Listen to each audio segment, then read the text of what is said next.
So my Cuba series has just wrapped up. I've released the series on my website in the portfolio section, but today I want to discuss and give you the lowdown on all the challenges we faced, give you some additional behind the scenes footage, as well as talk about some of my favourite images and more. Also, I want to talk about what's coming up for myself in 2025, new tours, gear, as well as the channel moving forward this autumn.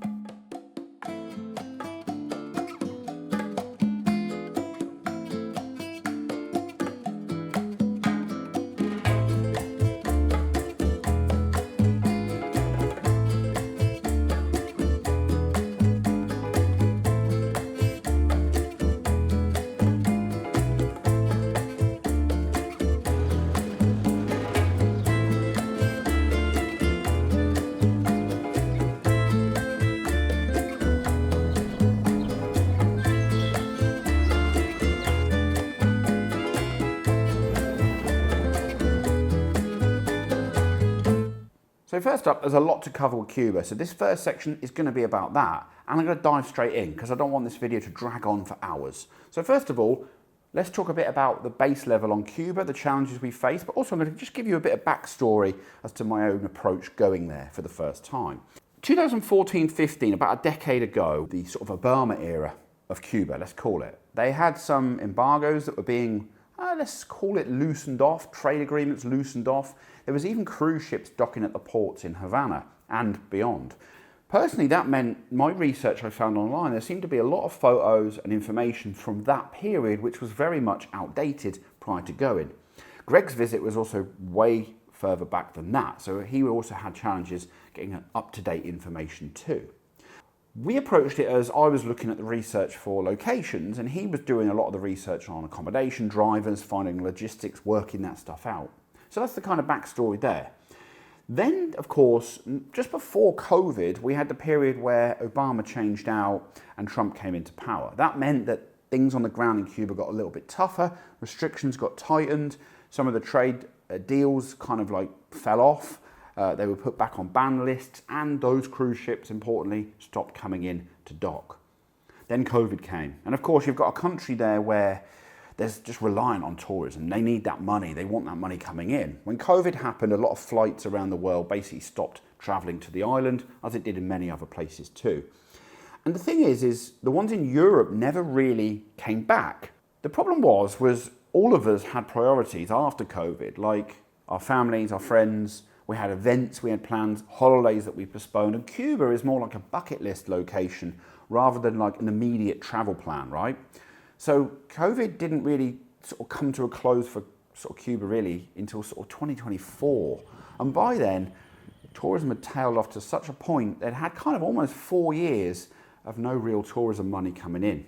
So you can then only imagine the poverty that only existed prior, what it was like by the time it got to 2025. The poverty and the needs of Cuba is great, to be honest. The poverty is insane. Some of the worst I've ever seen. People on the trip actually told us that it's worse in India and other parts of the world, of course, and we did our best. Now listen, we were running a scouting tour. We had 12 people with us, 2 vans, local drivers, local team, and that meant that we supplied, probably paid out in excess of £20,000 for the whole tour to be run and put that money into Cuba. And of course, doing future trips too means we're going to be supporting locals and going direct as possible. And that's great. That's kind of made me feel a lot better about the situation. I'm giving something back. That's all you can do as a traveller and somebody in a kind of privileged position to run tours like this. The best thing I can do is supply money to the people. And that's exactly what me and Greg did. Travel logistics, we knew were going to be a bit more challenging. Power was a bigger issue now after COVID. A lot of the power grid has kind of shut down. And for us, we didn't know the impact of that and how bad it was. I was looking at Facebook groups a bit prior to going and finding out a little bit of information there. But there was also going to be fuel shortages because of that power situation, and also just tricky kind of internal travel. And of course, the team on the ground were primarily going to sort us out with that. And they did a great job. That also meant that because of the money situation, they've kind of had a change of currency. When they did this change of currency, they thought it was going to help the economy out. It didn't. It actually got kind of worse. You cannot pay on cards, can't withdraw from ATMs. You could as a European, but not as someone from the States.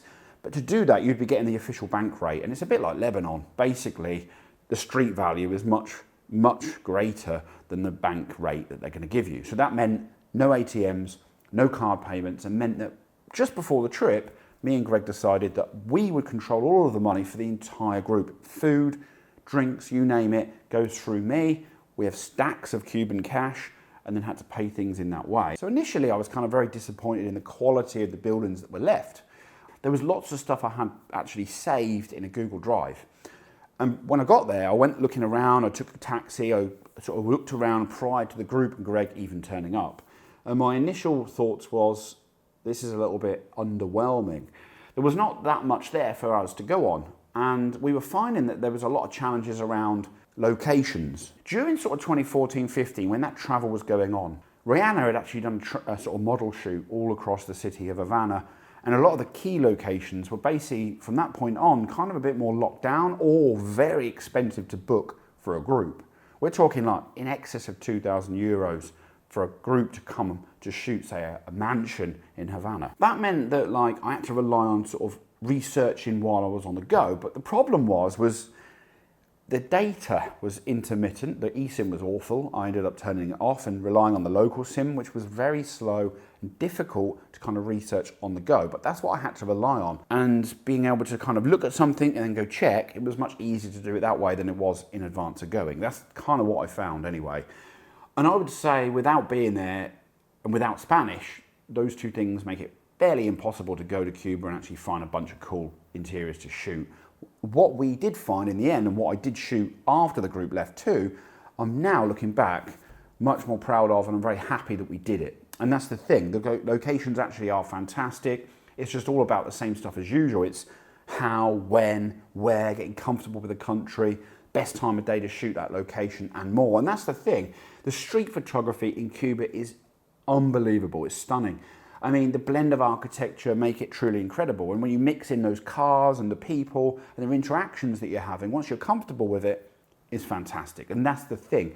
I would say it's gone into the top 2 for me for street photography that I've ever been to, with number 1 being probably Burma. Now, I mentioned the architecture was sort of declined, and I think that's because those trade embargoes have tightened up to a point where materials aren't coming in to repair buildings. And 14-15 seemed to be a period where they were getting maintained more.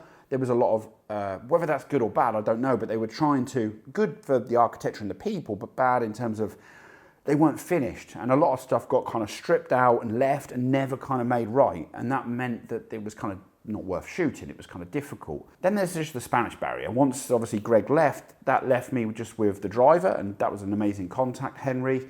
And, you know, where possible, I messaged him and sorted out money and did basic things. But to be honest with you, shooting the locations, we'd already done the best of them when the group were there. We used Greg, we used the group, and we had to negotiate quite hard to get groups into a lot of the locations that we photographed. The best images for me, we went to this old baths on the way back to Havana with the group, and we actually failed to get inside the building, technically. Although while sidetracked, I actually darted in and grabbed a quick snapshot of that building. But in the garden of that building, there was a stunning kind of old, let's call it water well or fountain arrangement with this great architecture, this red brick and this twin staircase. I really liked that particular shot. The group actually alerted me to it and sent me over there with a tilt shift to shoot it. It's probably one of the highlights from the road trip back. Before that, we were in Trinidad, and we struggled a little bit actually in Trinidad to find locations for the group to shoot. We were eyeing up rooftops and interiors, but it turned out a lot of the kind of main interiors have been taken over by the government and turned into kind of museum spaces, which is fine, not a problem with that, paying for entry, but they were closed on the day that we'd planned to arrange to be there. So that really kind of threw a bit of a spanner in our works. But I did manage to capture, just walking past, a beautiful interior of a space in Trinidad, which I really liked. One of the main ones that we did photograph though in Havana, what I really love, is this Art Deco set of staircases. It's like this curling, twirly, whirly kind of staircase looking down. This beautiful pink yellow hues with these twin windows in the staircase. I managed to capture a bunch of shots here. I went back a couple of times while I was scouting it. I did a portrait orientation, a 2-point perspective of it, and a landscape orientation 4x5 and a 2x3. So amazing, really. I really like that one. I didn't go back with Steve. We didn't go back there at all. We did, though, manage to capture a couple of ruins in Havana, which I quite enjoy. There was one that was just getting clawed back, like this old hotel that had been stripped out with green grass sort of taking it over, which I really, really enjoyed. We also photographed with the group, the theatre, the main National Theatre. We got a guided tour with a lady, and she showed us around the whole entire space, including the actual theatre itself, which sadly wasn't worth photographing anymore. Run around there, we couldn't film.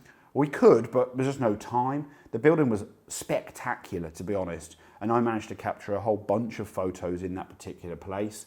The grand, huge staircase, walkway up, and then all of the ballrooms on the side of it, which were, again, magnificent, beautiful, beautiful architecture. Difficult lighting conditions because we went in the middle of the afternoon. It was extremely hot, and that was one of the other challenges we faced. And we got rooftop access as well, but again, wrong time of day for that. One of the main things, and one of the things I did love, was probably in the last video, all those cars in front of cool buildings. Really, really love that. Absolutely spectacular. And to be honest with you, I'm looking forward to getting back, finding more of those kind of locations with these kind of cool classic cars coming in front. Because I have now, since I've been back, found more of those kind of Art Deco cinemas, theatres and stuff around the country that could be used for that exact purpose. So I'm looking forward to doing that. Looking ahead to the February 26th tour, well, first of all, the 26th tour is sold out. There might be the odd space that crops up if somebody cancels or moves it. So keep an eye out for that if it does happen. But the minute it's sold out, 27 is open to book, but there's only a couple of spaces left. So if you're interested, get down into the link I'm going to put it in the comments section of this video, and you can go in there and book that trip. So that's basically it. I'm pretty much going to wrap up Cuba there. It was a great trip. I would highly recommend going now to people and supporting the local people. And I would highly recommend checking out my link to my portfolio to see all the images if you're interested as well in 26 or 7. Whether there's going to be future tours after that, at this stage we're undecided, but it's unlikely. We've got other things that we're interested in doing and places we're interested in taking groups to, me personally, and the ones I do maybe annually or biannually with Greg too. So I hope you enjoyed Cuba. I did. I love shooting it. I love meeting the people. Despite the problems and challenges, it's a fascinating country and one of those kind of places that draws people in, and I hope you enjoyed it. I'm going to move on now then to the second part of today's video, and that is about gear. I'm going to talk a little bit about new gear. I have picked up a new second camera body, the Canon R8. Now I'm going to be making videos on this in terms of architecture photography. It's actually just to replace my second camera, the RP, and of course this has better video capabilities. It's small and compact just like that camera, and it's going to make a great addition to my kit. You guys that know me, my kit is very interchangeable. All of my equipment is set up for video and for photography, for architecture, for travel, and for making these videos. So that means I always want my lenses to interchange between two bodies. This one now is going to allow me to make a faster workflow, not always having to shoot in high megapixel count with the R5, making them a smaller resolution file with a tilt shift lens, if needed, if it's a quick snapshot or just a tour shot or whatever. And that's really great for me. It's going to speed up my workflow a bit. It's going to get better quality video, better tracking features, 4K, full frame. Everything's great about this. And we're going to make dedicated architecture video coming up probably next on the channel with this camera. And the second one is this little gadget here. This is a PGY Tech card holder. Now, I'm going to put the link in the description below. I'm not going to really do a dedicated video about it. It's just a cool little gadget, to be honest. It's got this wire that kind of feeds into it, which is really quite cool. And you can then plug in. Fast transferring, but actually you can see there, it holds all of your cards. It can transfer them. It can also hold the large CF Express cards as well, and kind of allows you to back up on the go as well as keep all of your cards nice and safe. So this is what I'm going to do with Cuba next time we go, because actually I'm just going to have loads of cards, back them up in here, keep them in here. This is waterproof, knock-proof, nice and safe, and I won't take my laptop with me. Simple as that. It's also got card readers in here, which is perfect for what I use, and that's going to make travel and all of that stuff a little bit easier. It's even got a thing to change the SIM card in your phone if you need to do that, and you can put TF cards in there and micro SD cards and all sorts. So really nifty little bit of kit. I got it on a bit of a deal, and a bit of a trick for you is I got it direct from their website rather than Amazon, and actually saved myself about $20. So pretty cool. Also comes with a little clip so you can stick it on your bag and whatnot. So real quick, easy one for you there. Finally, a bunch of smart tags. They brought out new ones, Samsung ones, and I've got 4 of them, a set of 4 to put in all my bags for travel to places like Cuba and beyond. It's kind of a great to have, you know, track it on an app, see where your equipment's at. I had the old version before, but only 1 tag, which was fine for like 1 bag, like check-in bag usually, but now I've got a set of 4, so that's the other key addition going into this sort of next period. Got them again on a deal on Prime Day, and I was able to then kind of link all 4 of them up, and I can chuck them in my various different bags, or if I'm traveling with my wife, give her one for her bags abroad too.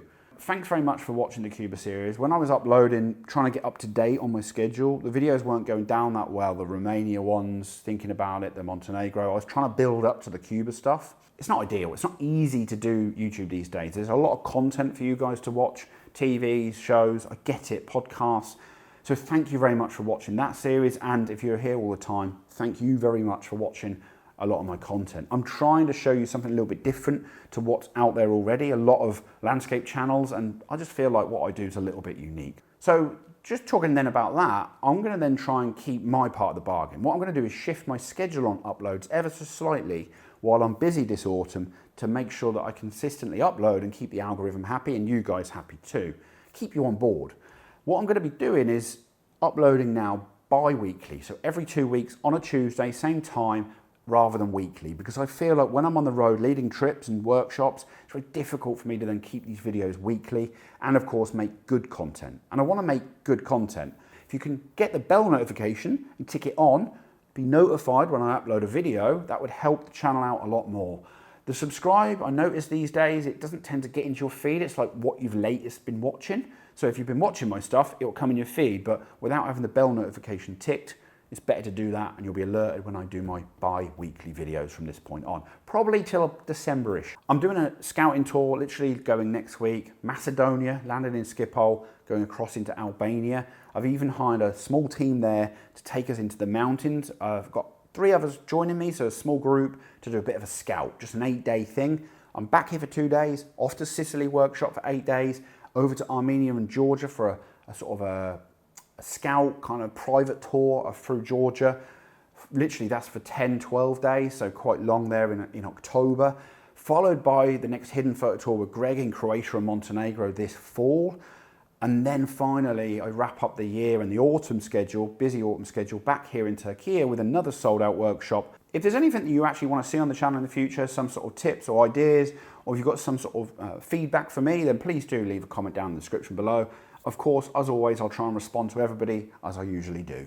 So that pretty much wraps up today on the channel. Hope you've enjoyed it. A little bit of the summary. We don't do that often, and what to bring you up to speed and what I'm doing, but also summarize Cuba. And Cuba was unforgettable, challenging, inspiring, and totally unique. If you want to come and you haven't been before, do check out that link in the description below. Thanks for following along. Stick around. There's a lot more to come on the channel, including that R8 video in a couple of weeks' time. For now, that's pretty much me. The journey continues. See you all very soon. Bye-bye for now.